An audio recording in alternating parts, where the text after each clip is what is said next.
This is the new dedicated film simulation dial, introduced on the Fujifilm X-T50, and we are going to talk about it.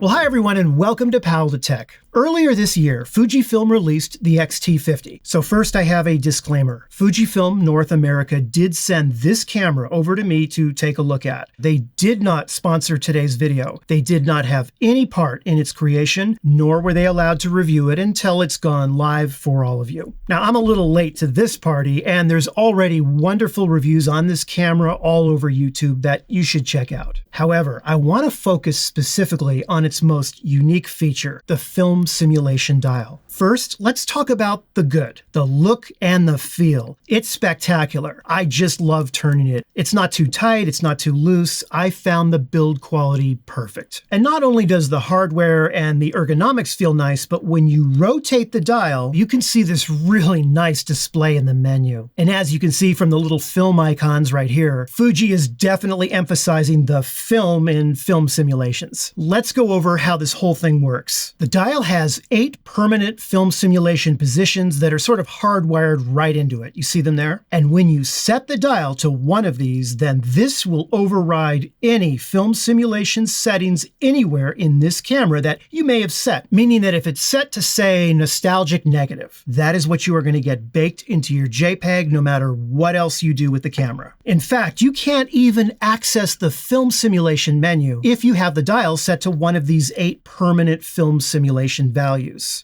You see how they're grayed out right here? That's because the film simulation dial has already selected a film simulation, and when it does, the film simulation menu area is grayed out and you cannot access it. Now, although there are 8 of them, this one right here, Acros, is a little special, and that's because it allows you to store up to 2 additional settings that the others won't allow. So if you set the dial on Acros, look at how monochromatic color appeared. And of course, this allows you to fine-tune the monochromatic color that would be included when you're using the film simulation Acros. You see how they're stored there? And so if I go and I change the film simulation using the film simulation dial, you'll notice that it's grayed out because Acros wasn't selected. But if I go back now and I select Acros again, notice how it saved my settings right there. And the second set of settings that you can assign to Acros, in addition to monochromatic color, is located right in this menu here. You see, Film Simulation Dial Setting.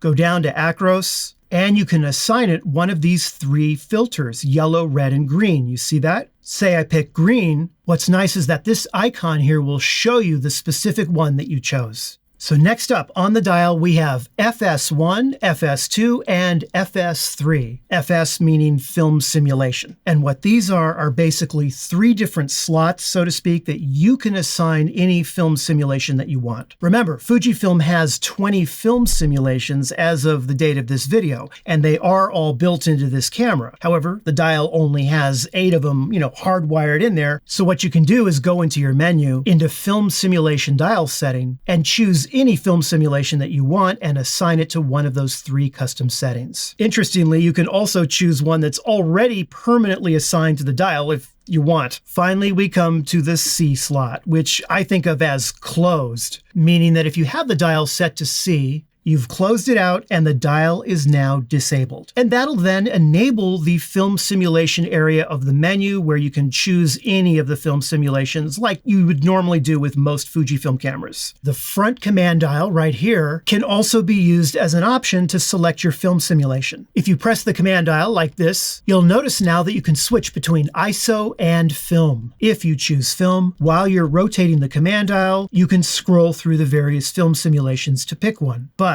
keep in mind that as soon as you move the film simulation dial out of the C position and into one of the regular film simulation settings, the front command dial on the camera will no longer allow you to select a film simulation. This film simulation dial overrides everything. Something else to note is that if you have the dial set to C, you can also assign a custom menu button right on the back of the camera to also access the film simulation menu. And to do that, simply press and hold down down the DISP back button for a second or two. Once you see this screen, you can then choose the custom button that you want to assign. Now we get to the part of the video where I talk about some of the issues I have personally with the film simulation dial. So first off, this area right here at the top of the camera is extremely valuable real estate. If you're going to have a dial right here, I think it needs to be a dial that's going to be valuable to almost all of the camera's users. If you're shooting in RAW format with this camera, which a number of photographers do, because with RAW format, you're pretty much adding your film simulation later on in post-production. And another thing is that when you are shooting RAW and you do need that straight out of camera JPEG, while you're playing back one of your images on the camera, you can press the menu OK button, and that'll take you to this menu right here where you can choose RAW conversion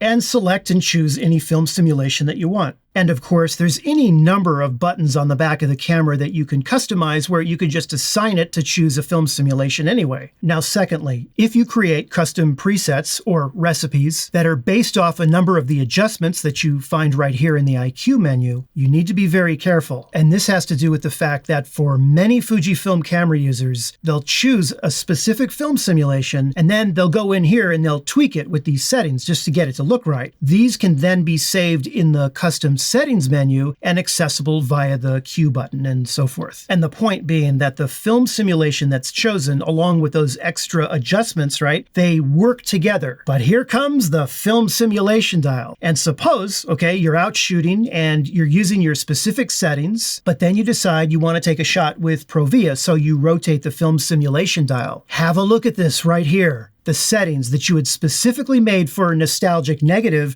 are now going to be used for Provia. And some of these recipes may not always look good when you just switch a film simulation, but keep those same exact settings. In other words, you can't store any recipes or anything else on this dial except for one of these official Fujifilm film simulations right here. Again, this is my pretty subjective take on all of this, and I'm 150% sure that you could just as easily make a very good case for having the film simulation dial, and you'd be right, I'm right. So there you go. There's a great video that I saw recently from Fuji X Weekly, and in it, they demonstrate a special technique that works with the film simulation dial in conjunction with the custom presets. It gives some great extra options that I think you're going to want to try out, and I will leave a link to that video right down in the description below. Well, thank you so much for watching, and I really hope you found the video helpful or at least entertaining.